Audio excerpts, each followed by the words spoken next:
Ce matin, j'ai compris que pour traverser, il faut faire très attention aux camions, aux motos et aux voitures. J'ai compris que quand on traverse, des fois il faut faire attention, ne pas mettre des écouteurs dans ses oreilles ou bien être occupé à regarder TikTok sur son téléphone ou bien à communiquer. L'intervention des élèves du groupe scolaire Les Icônes d'Afrique témoigne clairement de la bonne compréhension de la mission que s'est fixée la Guisère.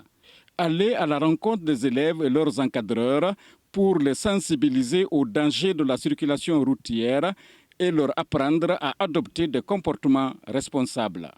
Ils nous ont appris différentes façons de prendre soin de nous sur la route, comme par exemple de faire attention aux engins de circulation, comme par exemple les voitures, les motos et les camions.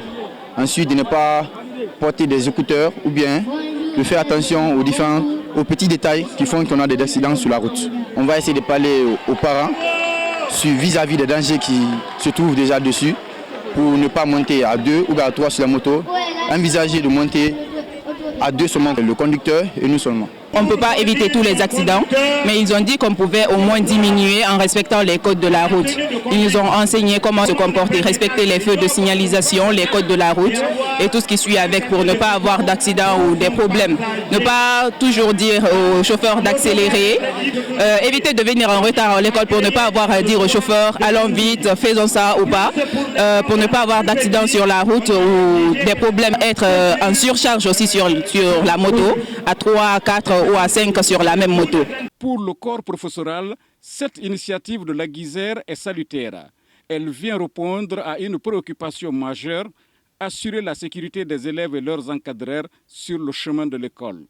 D'abord, je remercie cette mission parce que c'est la première fois depuis que nous sommes ici en 2020 de recevoir une telle mission ici d'information. C'est très important.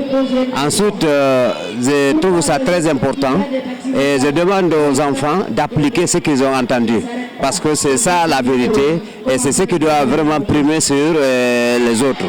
Et comme on vient tout de suite de voir, le lieu indiqué pour apprendre comment tout faire, c'est l'auto-école. Et nous exhortons nos enfants, nos parents, de conduire les enfants là pour apprendre à conduire et de respecter le code de la route. J'avoue que le message était vraiment bien accueilli parce que l'enthousiasme était là. On a vu la participation active des élèves à tous les niveaux. Ils ont suivi attentivement et en retour, ils ont intervenu pour nous prouver qu'ils ont assimilé quelque chose. Et en plus, ils ont posé des questions de compréhension. Et nous sommes vraiment à mesure de vous dire que nous sommes satisfaits. Parce que le but recherché, c'est que quand nous parlons, nous classifions les personnes vulnérables ou les usagers vulnérables en matière de sécurité routière. Les enfants sont les premiers, occupent le premier rang. Surtout les enfants, les élèves, qui ne sont pas informés, qui ne sont pas comme les conducteurs qui sont passés dans les auto-écoles pour savoir comment se comporter sur la route. Et donc il est de notre devoir de venir vers eux, les mouler, les donner au moins quelques informations. Et l'objectif, nous dirons très loin. Maintenant là c'est une sensibilisation, plus tard on viendra pour une formation. On veut mettre ça dans le cursus des élèves de la Guinée pour que l'enfant, depuis la maternelle, évolue avec l'esprit, avec des connaissances sur la sécurité routière. Il est à noter que cette première étape de la tournée de sensibilisation de la Guisère, entamée à l'école Les Icônes de l'Afrique, s'étendra à plusieurs autres établissements scolaires de la capitale.